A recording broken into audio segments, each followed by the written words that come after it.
প্রিয় দর্শক, আসসালামু আলাইকুম। এই মুহূর্তে আমি দাঁড়িয়ে আছি সাবেক সংসদ সদস্য ডোমারডিমলা নীলফামারী ১ আসন বেগম খালেদা জিয়ার ভাগ্নে শাওরিন ইসলাম চৌধুরী তুহিন ভাইয়ের বাড়ির সামনে। তিনি ১৭ মে নিজ গ্রামের বাড়িতে আসবেন। এই বিষয়ে আমরা জানার চেষ্টা করব এলাকাবাসীর কাছ থেকে তাদের অনুভূতি কি। দীর্ঘ ১৭ বছর পরে আমাদের প্রাণপ্রিয় নেতা, ডোমারডিমলার মা ও মাটি মানুষের নেতা ইঞ্জিনিয়ার মোহাম্মদ শাওরিন ইসলাম চৌধুরী তুহিন, উনি আমাদের মাঝে আগামী ১৭ তারিখে আসবেন। আমরা ওনার প্রতিবেশী। ওনার বাড়ির কাছ থেকে আমাদের বাড়ি হাফ কিলো। আমরা গোমনাতিবাসী এবং ওনার প্রতিবেশী আমরা যারা আছি, আমাদের যেমন ঈদের দিনের মতো আনন্দ হয়, সেরকম আনন্দ আমরা উৎসব পালন করব।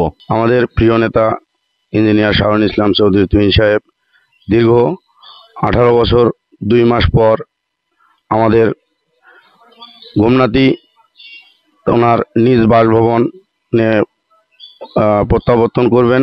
এই আনন্দে আমরা এলাকাবাসী এবং আমাদের দলীয় নেতাকর্মী যারা আমরা খুবই আনন্দে উৎফুল্ল যে আমাদের প্রিয় নেতা, আমাদের হৃদয়ের স্পন্দন, আমাদের মাঝে আবারও দীর্ঘ ফ্যাসিস্ট সরকারের দুঃশাসনের মামলা হামলা এবং জেল হুলিয়ার উপেক্ষা করে এবং আইনের প্রতি শ্রদ্ধা দেখিয়ে উনি আবারও আইনি প্রক্রিয়ায় মুক্ত হয়ে আমাদের মাঝে ফিরে এসেছেন। এই জন্য আমরা আনন্দিত।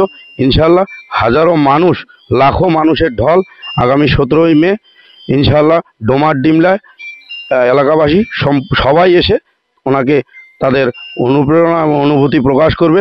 আপনারা জানেন যে আমাদের প্রাণপ্রিয় নেতা, নীলফামারী জেলার গণমানুষের নেতা, দেশনেত্রী বেগম খালেদা জিয়ার সুযোগ্য ভাগ্নে, আমাদের নীলফামারী ১ ডোমারডিমলা আসনের সাবেক সফল সংসদ সদস্য ইঞ্জিনিয়ার শাওরিন ইসলাম চৌধুরী তুহিন সাহেব, উনি দীর্ঘদিন পর, দীর্ঘ ১৭ বছর পর আমাদের এই ডোমারের মাটিতে আগামী ১৭ তারিখে পদার্পণ করবেন।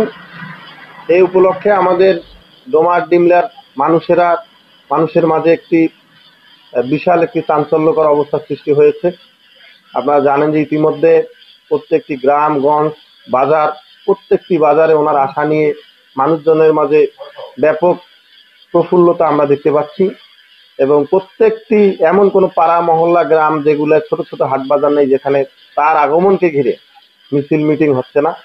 তো উনি আসবেন ১৭ তারিখে। ডোমার উপজেলা বিএনপি একটি বৃহৎ সমাবেশের আয়োজন করেছে। আমরা আশা করতেছি এই সমাবেশে স্মরণকালের সবচেয়ে একটি বড় সমাবেশ হবে এবং লক্ষাধিক মানুষের সমাগম হবে বলে আমরা আশা করতেছি। এই উপলক্ষে ডোমার উপজেলা বিএনপি সহ ডোমার উপজেলা বিএনপির অঙ্গ এবং সহযোগী সকল অঙ্গ সংগঠন দিন রাত অক্লান্ত পরিশ্রম করতেছে। ইনশাল্লাহ আমরা শুধু এই ১৭ তারিখে তুহিন স্যারের যে সমাবেশটি, এটি শুধু একটি সমাবেশ হবে না, এটি একটি জনসমুদ্রে পরিণত হবে ইনশাল্লাহ।